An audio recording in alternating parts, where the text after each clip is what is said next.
Tell you when. Okay, we are live. Oh my goodness, I am so excited. So many of you have messaged me. I actually, Stephen, you don't know, I had a lot of people going, oh my God, he's epic, amazing. So I'm so excited to be bringing on a personal friend and fellow entrepreneur, Stephen J. Wong. Yay! Thank you. What an intro. Yeah. I will add that we go way back and we've done some really fun things back even before the Lava Life days. You remember that? Oh my gosh, the Lava Life days. I do remember that. What an interesting ride. We can talk about that probably. I don't know how much we want to talk about that, but yeah, exactly. We can talk about some things remain. Yeah, some things have to stay in the past. You know, we just don't take those skeletons out of the closet. I have no skeletons there, but I have some good stories. Amazing. But you know we met some good people along the way. We absolutely did. Lifelong friendships.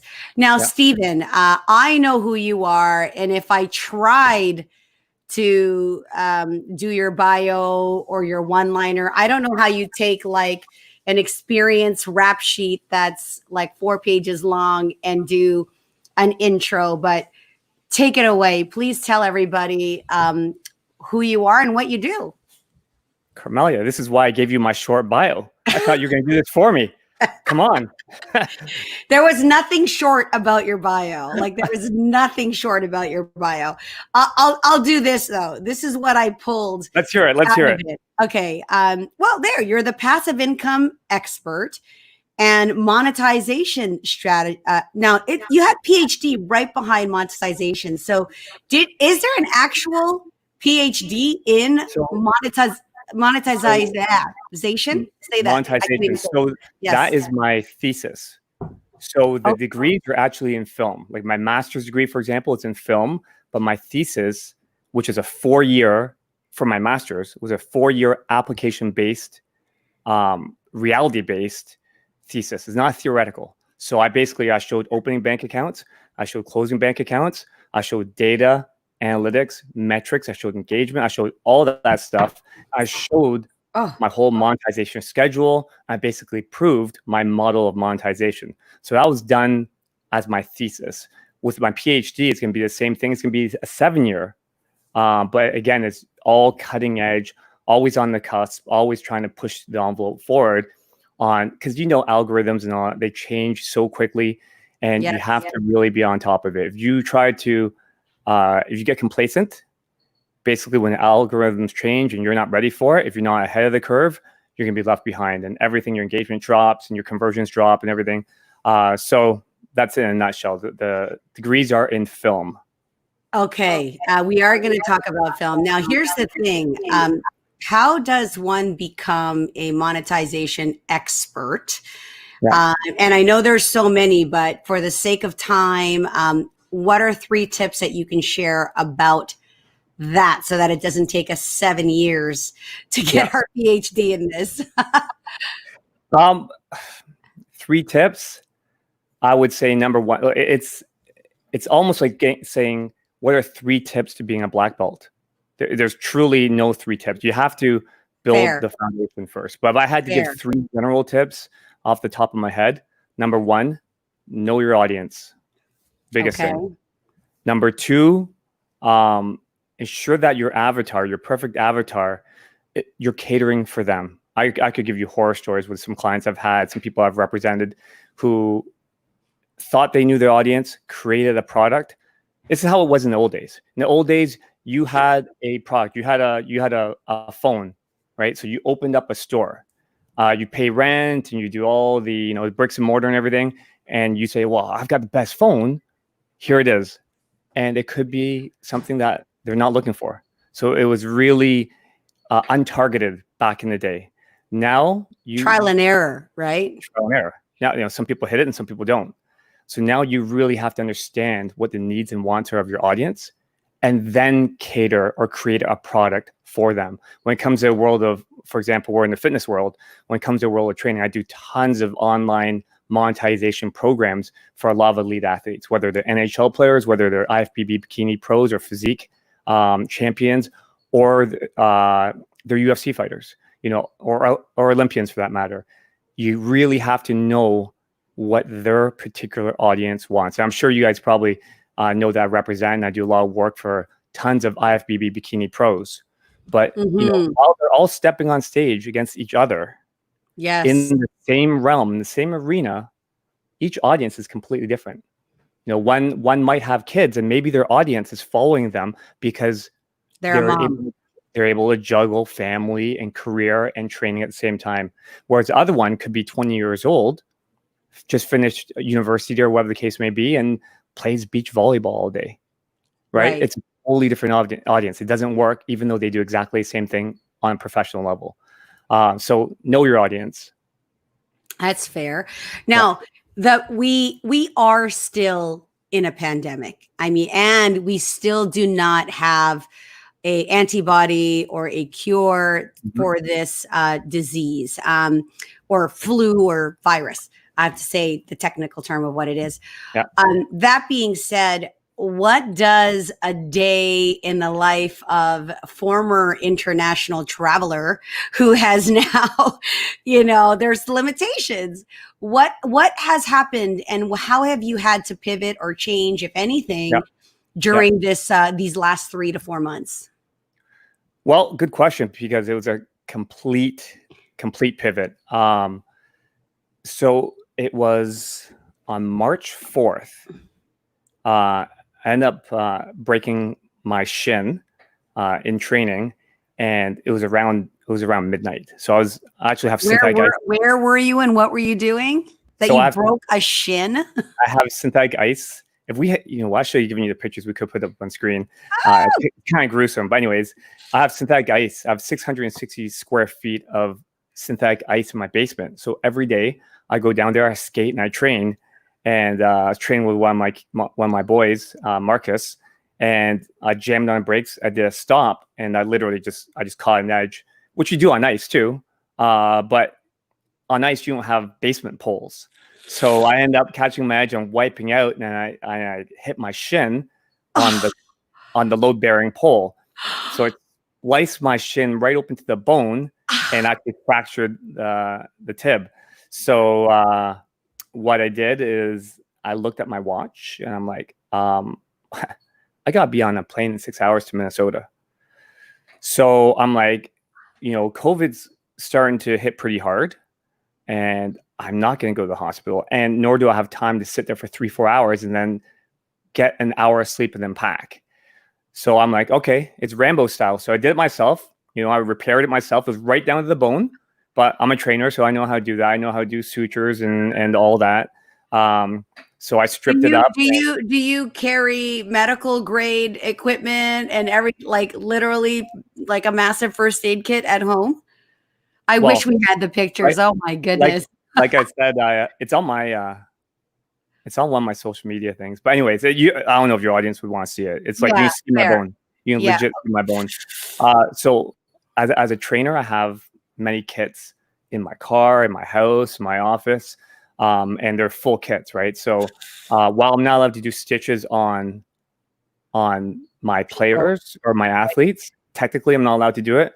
It doesn't mean I can't do that myself. So anyways, I'm like, I'm not going to the hospital. I just did it myself. And next morning, for people who follow me on Instagram, I got a lot of comments because I was at Pearson International Airport with Air Canada being wheeled around in a wheelchair. They wheeled me right through the gates. And at that time, near before COVID really locked down, the airports were insane. So F gates for Pearson, I'm sure you guys know, before COVID it was not too bad, but during COVID it was ridiculous. We're talking 2 hours before you're getting to the X-ray machine.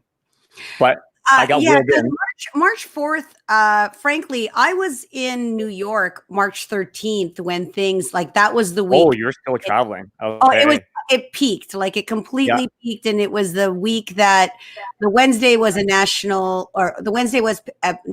global pandemic, and Friday on my way back from JFK, Trump that day said we are in a national emergency. Yeah. But by March 4th, I don't recall either I was completely oblivious or not really, paying that much attention. Oh, it's not, affecting us. I was on that camp. So I didn't realize how crazy, things were. It was crazy. So I got wheeled in my wheelchair by Air Canada Priority or whatever it was. And they took me right to the machine. And I got wheeled all the way through. And then when I landed in Minnesota, they picked me up in a wheelchair and took me through. So I did my thing there. I had my meeting. And I had the next week I was supposed to be in Australia for. So this was a fly in and out, right? Is that accurate? Or did you stay overnight? No, I was there for 4 days. With this leg condition, like. You got it. Yeah, it was great. Did you walk? Did you get crutches at all, or did you? Yeah, I kind of hobbled around. I tried not to walk too much, and just did my thing. And I didn't go out any of the nights. Normally, I like to explore the cities, and I basically just had a local dinner at a restaurant not too far away. Normally, I'd do all my searches and find out where what to see, where to eat, and all that stuff. And didn't do that. So I came back, and I was supposed to go to Australia, and then I'm like, okay, you know what? I've got this broken leg. I had some of my friends who are specialists at Trillium Hospital look at it before I went on the Minnesota flight. I just sent them photos and everything. They're like, I don't know. He's like, let me check the orthopod. And they start calling another specialist, and his name is T. T's like, you know what? We think you're good to fly, but don't let that get infected. So I'm like, I made it through Minnesota. I just bailed on Sydney. One of my businesses is there. So some of my partners went from LA and they went to Sydney. And so that's when I shut it down. I'm like, no more flying for me with my leg and COVID and everything. For the 11 of the previous 12 weeks before that week I shut it down, I was flying somewhere. I was flying the States, flying overseas, flying wherever. Then I finally shut it down. And so the people that went on my behalf to Australia, because we had a Formula One activation, 2 days after they land, Formula One Melbourne got canceled. So guess what? They're still there to this day. They are there to this day. So the people, and they're not Australian citizens. No, they're from LA. One's from LA. So they are using their time and resources and money in an expensive country, by the way, because Australia is not cheap to stay in. Very expensive. They're on the Gold Coast. They have a beautiful view and everything, but I can't see that being cheap. I can't see it being cheap. So basically, to answer your question, I was traveling 11 the previous 12 weeks. I shut it down for travel, but at the same time, I wasn't able to go see clients and do activations, but I was able to get so much work done and catch up. Because, I run 10 businesses, and every single day I've got 450, 500 notifications, inbox, DMs, whatever the case may be. And it takes me till 3, 4, 5 in the morning to get caught up. I get caught up every day though. And I don't sleep until I get caught up. So sometimes I'm going to bed at 9 a.m., taking a nap. You have how many kids do you have again? I have 3 kids. All right. Well, each of them can take a third of your emails and interpret them for you. Not quite that old yet, but almost. Well, maybe they can delete the DMs that you don't need to read, right? No kidding. No kidding. I'd be afraid about what, the outgoing messages they'd be sending from my account. You know what I mean? My dad said that he'll get back to you. Exactly. Wow. So you've got the hashtag Wong Mania. I've known you. I think this has been going on for quite a while. Yep. Tell our audience, what does it mean to be Wong Mania approved? What's the inspiration behind that? And I didn't even realize you actually had a dedicated website to that. I had no idea. So tell me about it. Well, so there's 2 components to it. Wong Mania certification is a legitimate certification. So I certify people in strength and conditioning. People have to have some form of other personal training certificate, or they have to be certified somehow and have a good enough of a fundamental, or whether they went to school as a PT or whatever the case may be. So once they have a certain foundation and they already know how to train effectively, have a good client base, basically what happens after that is I screen them, and if I feel they're good representatives and they qualify, I will train them to be certified trainers under my system that took me 25 years to build. And the Wong Mania system of training is just a system of advanced explosive power development, plyometric. These are the principles I've applied to literally champions in many, many sports. Whether it's captain the Canadian Olympic boxing team who represented us in Beijing, whether it's a UFC champion or a world figure skating champion or a Irish dance champion or an NHL captain, like the list goes on and on. I can apply my principles and they're proven. I rent laboratories. I've done this. I did that for about 12 to 15 years where I just would rent high-end laboratories and get all the metrics and data from these doctors and exercise PhDs and test my system. So to the point where I proved it, I've got it documented, and then I applied it and it works and we get results. And then now I have the roster of athletes. So that's a Wong Mania certification. The Wong Mania approval is kind of just a fun thing. It's like a movement. People just started saying Wong Mania, I'd walk down the street, Wong Mania. And, so it's like, you're Wong Mania approved. So that, I started doing that about a dozen years ago. And now people just say, hey, am I Wong Mania approved? Is this Wong Mania approved? And they just ask me for fun. It's like the gold standard, so to speak. Like it's fun, but exactly. It definitely, I think if you're Wong Mania approved, it's either cool, it's exceptional, you would do it, you'd stand by it. And if it wasn't, it'd be like, nah, that's not Wong Mania. Absolutely. It's like I said, it's a whole movement and a lifestyle. It's more of a fun thing, but the Wong Mania certification is a real deal. Yeah, I know. We did I think there was a private DM between us where you were on a beach and it said, hey, is this Wong Mania approved? And I think I said, I'm not sure. And you're like, man, you're tough. Oh, yeah. Everyone else is like, oh my God, it's epic. And I was teasing you. Everything that you do is Wong Mania approved. That being said, because so many of my listeners are entrepreneurs or executives or people in startups that are, looking for good advice, great advice. There takes a lot to building a personal brand. And I know that you've not just built personal brands, you actually work very closely with corporate brand, well-known brands. 100%. What tips, can you share about defining your audience and building a brand? I know this is super broad, but anything that you can, drop some knowledge on in this area, because you're also, in my opinion, very much an expert in the branding space. So it's funny you mentioned that because that is one of the services I provide. Obviously, I've been doing that since probably 1998 when I started into branding and design and all that multimedia development. And again, it's almost like that black belt question, right? What's one tip I can do to become a black belt? But the advice I would give in a roundabout answer is, hey, Phil Greco, how you doing, my man? Hey, Phil. I love it. The advice I would give is, no matter what you're doing, you have to stay true to yourself. Watching from Africa, you gotta love that. Yes, wow. Right? Yeah, so we'll connect for sure.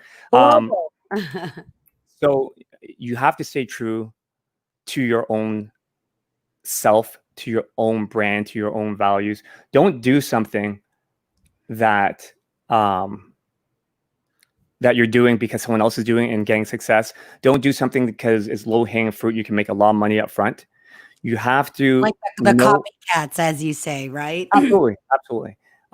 You have to do something that fits with your core values. And once you know what your core beliefs are, what you truly believe in, and how you want to be defined, then you pursue that and you don't deviate.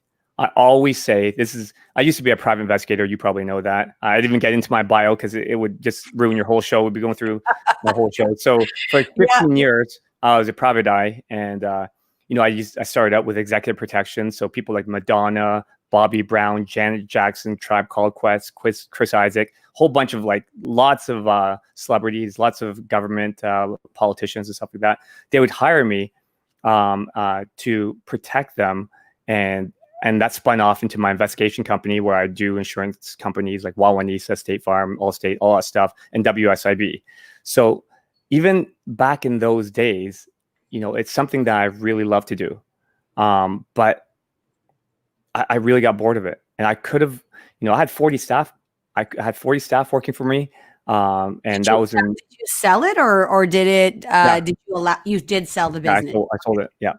So, and that was in 1995. I already had 40 staff working for me. I never had to get a bank loan. I bankrolled the whole company myself, and I built it up just from myself, from one person all the way up, just gradually. But the thing is, it started getting stale, it started getting boring, and it didn't feel right with me. So that's when I went into more into the film, the multimedia development, the branding, and that's my advice. If you can make lots of money doing lots of things, why not make lots of money doing something that you love? Absolutely. On that note, you are a filmmaker, and you've for some people, they don't even know the projects. Just go to which is the principal website to find out more about your film? The thing is, I'm so busy that I haven't updated the site in so long, but you can go to Stephen J. Wong Films, Okay. and .com, and it's going to show you a whole bunch of stuff, but it hasn't been updated in like literally 5 years. I know you've done so much. And when you were a PI, because you said you got your master's in film, were you still doing? Were you doing personal projects, or because did you ever abandon filmmaking to pursue PI, or were you were you still filmmaking, but you're capturing what people were doing? It was the other way around. So Really? when I was in at U of T doing my undergrad, I had two majors. I had a double major. It was crime and deviance and computer science. And the crime and deviance is because I was already a PI. So I'm like, I was still young. I'm like, I really don't even know what I should do. Everyone's going to university. I'll go to university. I like computers. I know a little bit of programming. Let's do a double major, because I wasn't sure which way I was going to go. And then the crime and deviance, obviously, it helped with my investigation career to a certain extent. But like I said, it got boring to the point where I just had to make that pivot at that point. So it was after the PI business when I started into doing documentary work, filmmaking, multimedia development, websites, branding, and all. Filmmaking came after the PI. Filmmaking came after, yes. Is that what it was? That the when you started to get bored, is that where you started to think about what will excite me, and then decide this is it? Okay. Absolutely. Yeah.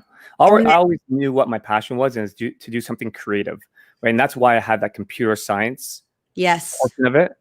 And because I like using computers, not necessarily programming that much, but back then you didn't have all the stuff that the universities have now. They have such specialized programs now. No matter what you want, there's something for you. Back then, it was like, BCom, Harvard, poli-sci. There's not that many lanes to go down right now. You can micro niche everything right now. So absolutely. So how long did it take for you to make your first feature film? And by that, I think you really specialize, or you went down the path of documentary. Is that right? I did. What was one of my questions, and I'll just say it out loud, is what is your creative process for what your project is going to be? And I'm going to talk specifically in film right now, because we're in the film conversation. Sure. What is your creative process? And the original question was, how long since the PI business did it take for you to make your first piece of a film? So I started my multimedia development company probably around 98. And I started taking on small clients. So I did everything. I did the branding, I did the graphic design, I did the websites, I did the shooting. Hold on, let me look at that question. Yeah. That's a question. We'll get to that. Okay. Yeah, so keep that question and ask me that after, before I lose my train of thought. Good question, though. Yeah, I'll hide it right now. Go ahead. So, and I was talking about not losing my train of thought. And Come on now, you're a master at this. Yeah, no, I was talking about how long it took you to make your first feature film. Okay, and gotcha. You've done the biography just a shout out. Which you did? Tell I'm everyone. back. I know where I am. I know where I am now. So basically, I started out doing branding and graphic design, a lot of print materials. Back then, we're doing all print. So I'd work with a lot of print shops and do really, really high-end presentation folders and brochures and stuff like that. We're talking, the 6-panel trifold with a die cut. For public companies, I got some pretty big contracts when it came to print. And then I started getting more into the web design at the same time. So print materials with web design. I was one of the first people to really get hardcore into Flash. So I started working with Flash 3.0. I don't know if any tech guys out there, you'll understand what Flash is back in the day. People don't really use Flash anymore. That's still relevant. I was just going to say that. I don't know. I don't think it's there. So it was called action scripting. So I learned how to action script because I learned touring at U of T, touring programming. So it kind of gave me the foundation to do any type of programming. So I did action scripting, and I started getting more clients that were a little bit more established. Then I did a lot of work in the food terminal. So they're private companies, earnings of like 100 million, 150 million. So they're starting to get bigger and bigger, these companies. And then I got my first big commercial. It was with Tim Hortons. So that was my first big corporate one. And after that, I started landing more. Volkswagen, LG, Gatorade. Started getting some pretty big commercial work. And keep in mind, I'm almost. So you're the writer and producer, and you're the executive producer, director. So you were responsible for with that first paycheck. Did you invest in, how did you invest the money? What did you invest in? So I still do that to this day. Obviously back then it was a lot more of my percentage of what I would earn. Say for my first Tim Hortons commercial back then, it was like 35 grand I made. Every dime of that went back into equipment, and equipment and training. So once I started landing more and more of these corporate clients, again, I didn't get into my bio too much, but I've got a martial arts background. And, since, I got my first black belt when I was 12 years old, and it's something I still I train on every single day, and I train athletes and train myself in that regard. So, I was a big fan of the UFC, and, I was more traditional martial arts, not mixed martial arts, not that good of a ground game, but very, very good in striking. And, one of my favorite UFC fighters was David Loiseau. And my second favorite was Georges St. Pierre. So being a fitness trainer and all of that stuff, and I trained some other martial arts that were Kung Fu world champions as well. I'd go to all of the shows, the competitions, expos. I went to, I forget what it's called, this trade show, a fitness trade show. They're out of business now. Fame. It was called Fame. So they had a big trade show, and I went there because they had David Loiseau. I saw him as one of the guest speakers and everything. I'm like, oh my God, the guy's amazing. I love him because he's got a third-degree black belt like myself in Taekwondo. So a lot of his foundations are the same, but he's just so powerful, so dynamic, so explosive, and very charismatic. So I go to the Fame show to see his speech. And literally, I think it was half an hour after, I was just checking out all the booths, and he walks by, down one of the aisles. So I'm like, hey, David, my name is Stephen Wong, blah, blah, blah. Pleasure to meet you. I'm like, hey, you've inspired me. What you've done for the UFC, what you paved the way for Canadians, especially French Canadians in the UFC, blah, blah, blah. And we really hit it off right away. He's like, man, you're a cool dude. He's like, hey, let's trade numbers. I think I was using a BlackBerry back then, right? So I punched his number in my BlackBerry, and we kept in touch, really kept in touch. And then he knew about all things that, my businesses and everything. So he's like, can you do my website? I'm like, yeah. So did his website. He loved it. He's like, can you do this for me? Can you do it? I'm like, yeah, yeah. He's like, can you do a documentary on me and Georges St. Pierre? I'm like, of course I can. And because he's got, I saw your Tim Hortons, I saw your commercials. Can you do this? I'm like, of course I can.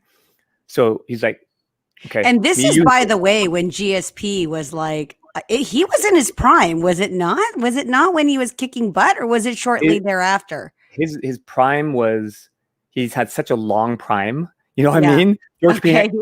Pierre had like a 10-year prime. So this was in 2000 and roughly. He was still very well known. 2005. This is in 2005.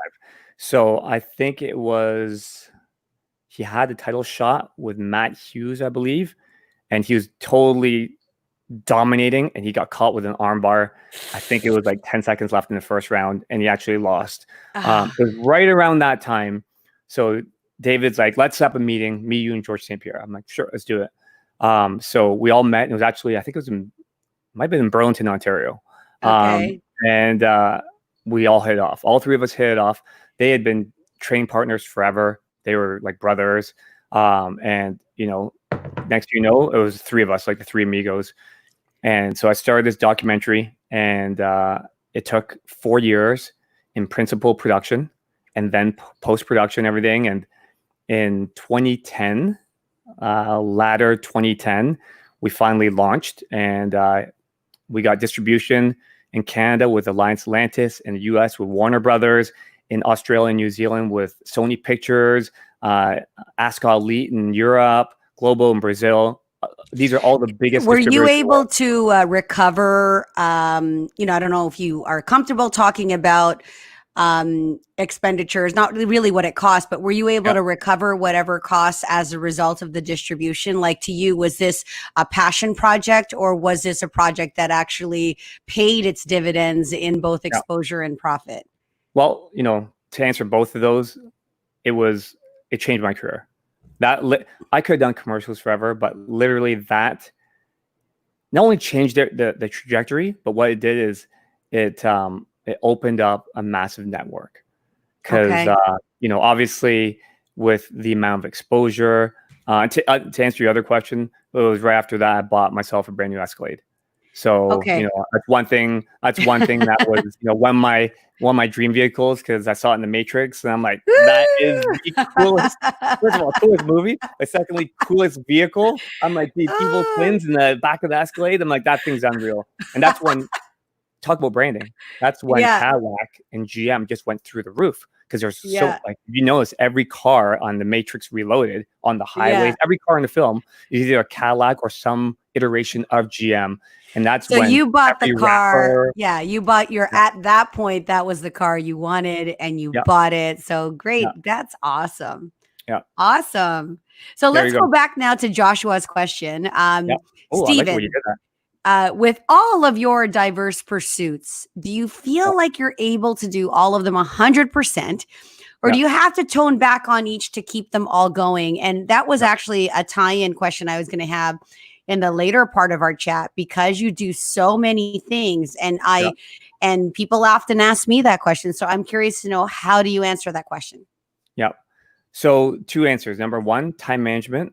Number 2, a saying that I have that is, you know, I swear by it. Teamwork makes the dream work, right? You can't do everything yourself. And I've done it a lot of times. I've done it myself, but you start to get burned out, and you can't really focus on where you would benefit your business the most, right? So, you know, one of my skill sets is really creating partnerships, global partnerships, branding activations. So when I have the choice, that is what I do. My supplement company in Australia, we have an all-star stud team, like literally some of the best minds around the globe. I'm not kidding, which you see when it launches. And I had my choice. I could have done the influencers. I could have done the social media. I could have done the e-com. I could have done the branding, obviously the film work. But I said, here's what I'm going to do. I'm like, this is what I want to do for the company. Director of brand excellence and activations, global partnerships. I said, what do you guys think of that? They said, done. Perfect. So when I have the choice, I will go into my niche. Sometimes you don't have that choice. Sometimes you have to do it all when you're starting out. But you know, to answer the question in a nutshell, you have to surround yourself with good people. Teamwork makes your dream work, right? Initially, a lot of times when you're starting out, you can't afford to hire people. You know, you can't afford. There's not enough revenues. There's not enough budget. So you're going to have to be the jack of all trades, and it's a great way to lay that foundation. You know, I believe if you're a restaurant owner, which I know nothing about, I know how to eat the food. But when it comes to running a restaurant, even though my parents did that, I don't really know how to run a restaurant. But when you run that restaurant, you got to know how to use that dishwasher. You have to know how to use the ovens. You have to know how to use the cash. But you might be the owner, you know, but somewhere along your training, you need to know all components, all facets of running that business. So Let, that yeah, let me ask, in terms of, you again, I understand the importance of teamwork, and clearly you are now the monetization expert. But can we talk about maybe any rough patches? You said in the yeah, beginning you did it yourself. In yeah, the PI thing, like, where did I've known you for a long time? You've always had this drive, to the world. You could be, completely put together, and behind the scenes, things could be falling apart. You might be yeah, borrowing money. You might be close to bankruptcy. Most entrepreneurs do those ups and downs. yeah. How has that road looked like for you, and what do you do in the valleys? So, the fortunate thing is I'm very realistic. When I build a plan, when I build a dream, whatever the case may be, I have milestones. I don't try right from the get-go to start a film company with $250,000 worth of equipment. I bought all of that with every single project, right? I'm not going to leverage myself right off the bat and say, hey, I need to get a bank loan. I need to borrow from my parents. I need to borrow from everyone. I need to buy all this equipment up front before I get one client. So the way I do it is I go step by step. I crawl before I can walk, before I sprint. And, I'll just continually reinvest. And it's with all my companies, I've never really borrowed money for any company. I've had some other businesses that you know of where I've had partners, and we've got bank loans for those, but not like overextending ourselves kind of thing. We just borrow money Things you for could manage, or that yeah, you knew like wasn't over your head, right? absolutely, like just any normal business. You're running a gym, most people are gonna be getting a bank loan. Sure. Whereas I've been through that stage now, and now I've got a lot of projects that are coming up that you'll be very suitable for, that you'll like right up your alley. Where Yeah. we don't borrow money anymore at this point, right? We have the partnerships, we have the network, and it's just a matter of staying true to your course. Like I said, I have 10 businesses, and in a nutshell, when people ask me, well, what do you do? Like, it's so diverse. Like, how can you do all this? And my simple answer, a one-line answer, is I'm in the business of building relationships. That's what I do. I build relationships. Some of the people I worked with, that I've worked with, that are closest to me, have been with me for 30, 35 years. And, Hmm. along the way, sometimes you run into a bad apple. And those are the things that you talk about. I've never gone bankrupt or come close to going bankrupt or have to borrow money or any of that stuff. But there are times when, you partner up with someone, everything looks rosy in the beginning, and then you find out little things about them that are not in line with, like I said, your personal core values. Sure. And I always say, no matter how much money you can make, you can't stay in that type of partnership. You can't Sure. stay going down that road, because it's going to get worse and worse. So there's been times like that I've kind of deviated from my course, but I just cut ties right away. Every single time. And it's only been like 2 times where, Hmm. I've teamed up with people, like I said, that you know of. Hmm. And I just say, hey, you know what? I'm out of here. I've got way too much other opportunity to waste my time. Got it. And how did the Can Ice international partnership happen? Yeah. We haven't caught up. This is my opportunity to catch up with you, which Yeah. is why I'm bombarding you with questions. Love it. Tell me how that happened, and what is Yeah. your role there? What do you see for the future Yeah. of this? And I'd love your commentary also on the sports world. Like, where Sure. do you see that happening? What do you Yeah. see happening in that space? So go ahead. So I was with another company. I was a senior vice president and partner of another company. I was actually the competitor for Can Ice. And when I joined them, they asked me to look at everything, look to see their brand value, their metrics on their website, all that stuff, and just give it an assessment. So I So did you looked first start as a consultant? Was that the I role? actually first started as an ambassador. They actually Okay. brought me on because they knew I had a whole roster of pro athletes. So I was using their products, and Sure. then got along really well with them. And they said, "Well, we know you do like social media and all that stuff, and we know you have a roster. What can you advise for this on our social media, this for our website?" So I gave some tips, and they loved it, and it worked. And then they'd ask for this happened a few times. This is going over about 6 months, 8 months. And they said, "Oh, what about what would you do in this situation? I know you've run a business, you've had a PI company, you've had all these companies. What would you do with this structure? I analyze the structure. I say, okay, well, here's what I would do. Here's the changes I would make. Implement them immediately to get results. So then they brought me on and hired me as, I think, director of e-com or something like that, or director of marketing. That lasted for about a month. Then I got hired on as director of operations, like after like 1 month, and then that lasted for another month. And the results were immediate. Then I got put on as senior vice president of operations, global partnerships, and brand excellence. So I was going to China. I was doing everything. But when I came on and joined that company, they had faced back-to-back losses, fiscal losses. So they were close to being shut down. And after my first full fiscal year, I had a 7-figure profit and a double-digit percentage of EBITDA. So really, cemented them as a premier brand in that space. And it was Can Ice, the founder of Can Ice. They've been around for 10 years. The founders, one of the co-founders is Danny Gare, and he played in the NHL for 14 years. And he had 56 goals in 1980 to lead the NHL in scoring. Another time he scored 50 goals. He's playing on a third line. So this guy's jersey is retired. When you go see a Buffalo Sabres game at First Bank Arena, his numbers and his jerseys in the rafters. So guy's an absolute legend. Obviously, the whole industry took notice and saw what I was doing. So I had offers from every single company out there, and he came after me hard. He'll tell you, if you ever interview him, he'd be a great guest. Actually, he's like, I came after Steven aggressively. So I actually looked at all the companies out there and had literally offers from everyone. And Can Ice was the biggest unknown. I'd never heard of them. This is what I did for a decade. I knew everything about hockey training, and I'd never heard of them. But then when I saw your Instagram. I remember when it was, and you discovered this product that was like a non, like the ice, right? Like the ice that mimics ice. It does everything ice does. It feels so organic, and it's not ice, which I thought, ice. What? And then you're part of that. And I wasn't surprised, but it's one of those things that it's like the Rubik's Cube, right?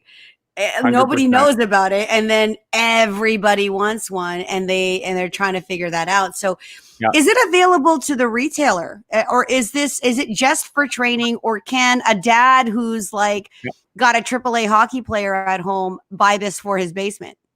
Absolutely. So when I first joined, it was more institutional, the sales. They had no brand presence, but high-level people like St. Louis Blues had purchased, the Toronto Maple Leafs had purchased from them, Buffalo Sabres had purchased, but no one really knew because it was Parks and Rec would purchase. New Jersey Devils did a full-size rink. New Jersey Devil rink partner did a full-size 85 by 200. But the consumer didn't know about them. So when I analyzed their company, I'm like, okay, you have no presence. You have no website. You have no videos. Like even I would have been happy with an iPhone video. It would have that, right? Yeah. There was no marketing materials. There's no trade show banners. There's no presence. So I'm like, you know what? Well, you changed all that, right? What they did have was they had the best product, and what they did have is good people behind the product. So I'm like, all the shortcomings I can fix. Right. So 9 months later, now we have, to answer your question, tons of, little Johnny, daddy buys it for them, and they have it in their backyards. If you look at the Instagram, Can Ice Skating, you'll see some of the epic skating areas people do by their pool, people do in their basements. So awesome. It's unreal. It's really inspiring. And, it's been fun. It's been a great ride. Now I'm doing global expansion for them, and some other stuff I have coming for you. I'm telling you right now. I don't know if you saw my post the other day. No, I know. Have they patented that though? Like, how does they're if they're the first? I'm not sure if they're first or second or third. Whoever made it, is there an originator? Who did this? So obviously, the first thing I look for when I join a company is, what intellectual property do you have? Right. Because I want to make sure that someone's not going to be able to steal our idea. And obviously, if they didn't have that, I wouldn't be with the company now. Sure. Yeah. So they had the intellectual property. Okay, great. Yeah, of course. Yeah. That's amazing. We've already talked about it, but how do you make it all work? Is it the time management piece? Is there do you self-educate? Do you read? Do you 100%. meditate? What are some everything, right? What 100%. is what's a non-negotiable for you in terms of these are the things that you require to function? What would those things be? I love that question. Number one, constant education. Number two, fitness in my life. I don't care if I'm working literally 21 hours a day, which happens a lot. 5 times a week it'll happen. I will make sure I get in at least 1 hour of Wong Mania training, hockey training, whatever the case may be. It's going to happen in that day for sure. And how did you modify when you broke? Like, what happens when you have an injury? Do you train other parts, or do you forgive yourself and do what do you do when you're injured? No, there's always something you can do. Okay. Right. So I had a broken shin, but I just did more upper body. I worked on a lot of mobility stuff at that point to make sure that I didn't stiffen up and I didn't get compensation issues. So I do some mobility work, and then I would do more of the explosive power for the upper body work. And then I do more timing work, whether it was for martial arts or whatever, to make sure my timing wouldn't slip. Yeah, so that's religious for you. And it's clear in your physique. I mean, that's amazing. And everybody knows you're 25. So well, thank you. Yeah. And you know what? And that's one thing with the physique. It's always a work in progress. You know, there's it's never good enough. You should always be happy with it, but it's never good enough, right? And just like education, no matter how smart you are, no matter how much you know. This last week I bought 2 courses online. You know, and one was for compositing. I just saw, I was scrolling through Instagram, like, hey, this guy's compositing course, so watch them. Yeah, I'll get that. I do that all the time. And I'll make sure I find some time, whether it's a month later or 2 months later or whenever, that I'm going to go and do that course. Even if I don't, that's amazing. Even if I don't learn too much, there's always one thing that I will learn from every course, whether it's a $20,000 a year degree or whether it's a $100 course that you buy online. There's going to be something that you're going to learn. So I go to a lot of seminars. I do a lot of brainstorming with people like yourself, because it's all about the network. You know, your network is your net worth, right? So surround yourself with great people. Let's talk about family, because you're a dad. You have a wife, 3 kids. How old are they now? 16, 14, and 10. Oh, 2 teenagers and a preteen. How is it like juggling with them, and what's your structure to make sure that you're included in the day-to-day, particularly when you're traveling? And shout out to your wife. This is the time that you can tell her how much you love her. So tell me how that works in your family unit. Do you have to have agreements? And during pandemic as well, it could be stressful. What can you talk about that? Pandemic's great. You know, I'm working from my home studio. It's awesome. I see the kids all the time. When I'm traveling, though, I definitely make time. For example, my older boy, plays competitive hockey in the GTHL, and I'd always be part of the coaching staff or whatever. I'd be in China. I'd make sure that I would not miss a game. I'd be watching on FaceTime. And then I would train with them. I would, pick up the phone when it was a good time for both of us, and we would do the Wong Mania training. Me in my hotel suite, and my family in our basement, whatever the case would be, we'd train together. So there are ways around it with technology now, and you just got to make sure that there's a balance, right? If I'm going to be gone for 10 days, I want to make sure that I'm balanced out after, that I have enough time to recover, have enough time to spend with a family, and make sure that you're not losing touch with what's going on in reality, right?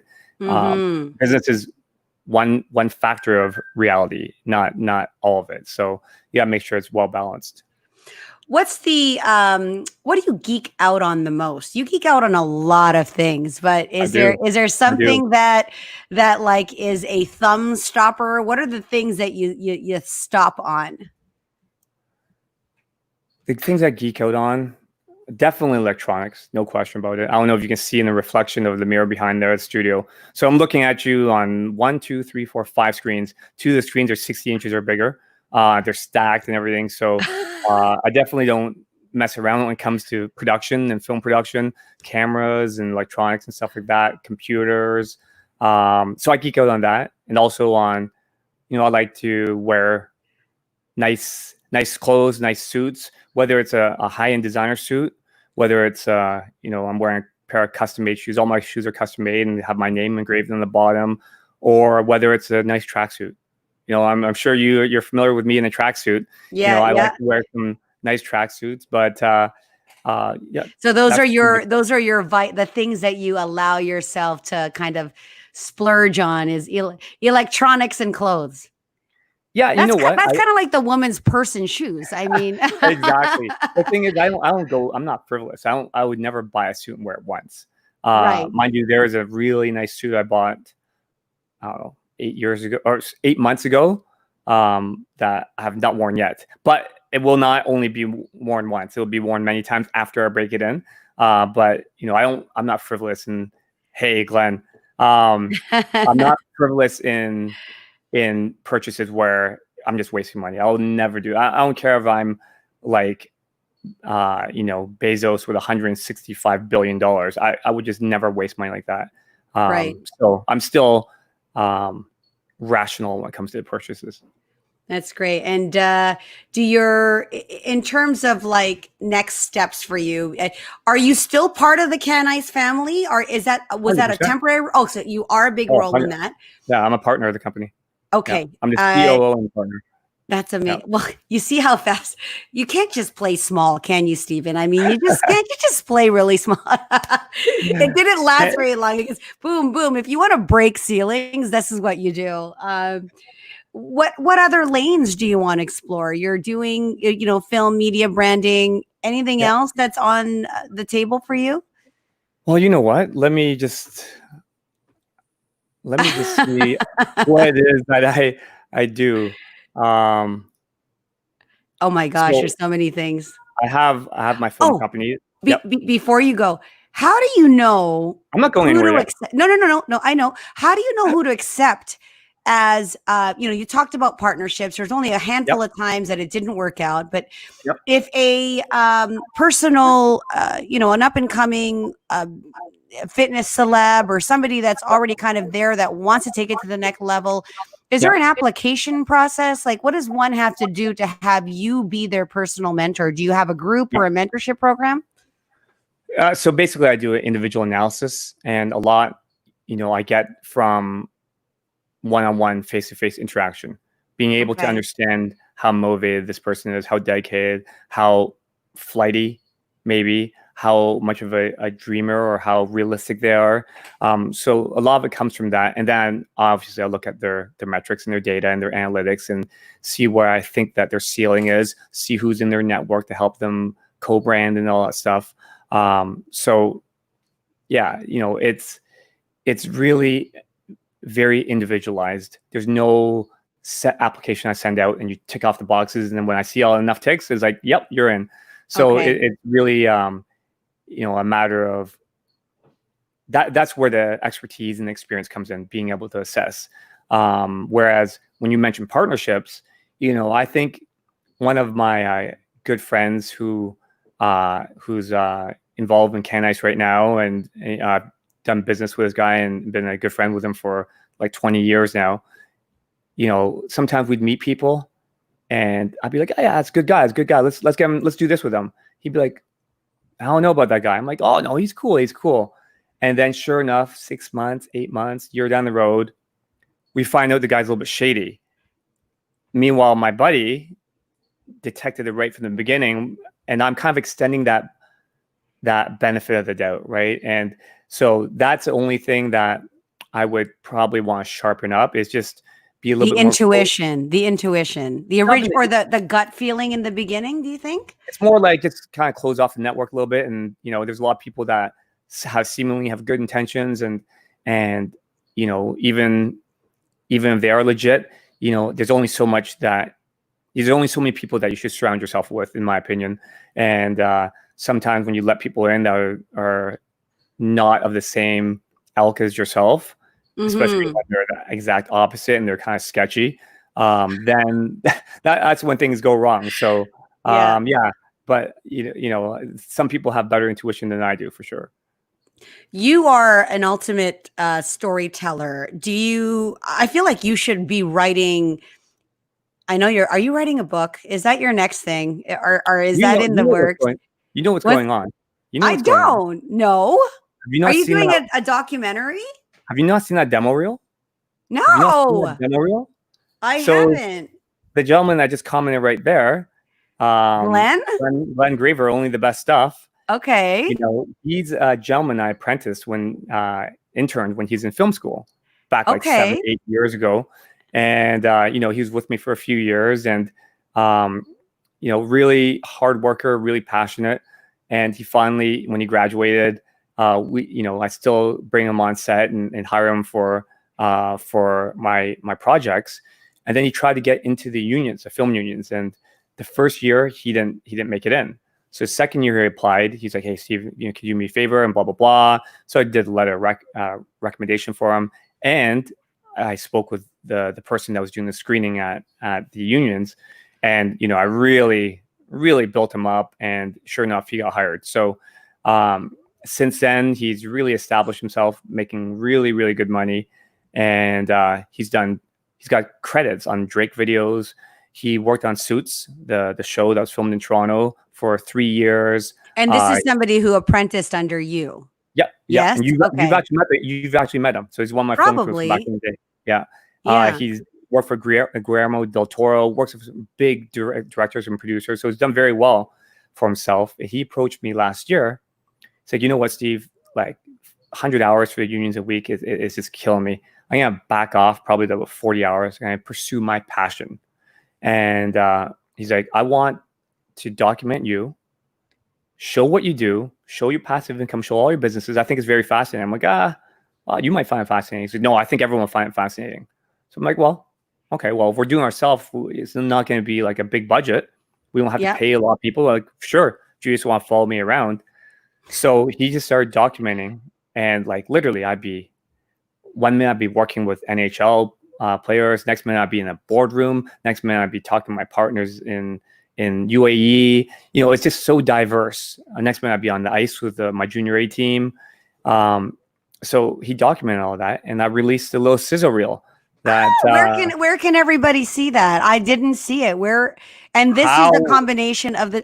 I don't know. So this is great. Where would we see that? You can see it on my Facebook. You can see it on my Instagram account, Stephen J. Wong Films. My Instagram account. You'll see it there. Just go back a few posts.